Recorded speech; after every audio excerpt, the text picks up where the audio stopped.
மானம் குறையும் இன்னு மாசு படியும் இன்னு வீணா கதை முடிஞ்சு போச்சு.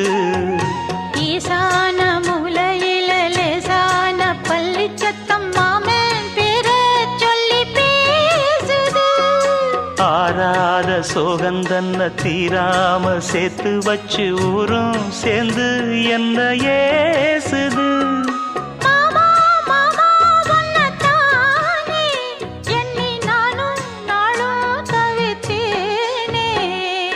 கூண்டுக்குள்ள என்ன வச்சு கூடி நின்ன ஊற விட்டு கூண்டுக்குள்ள போனதென்ன கோலக்கிளியே.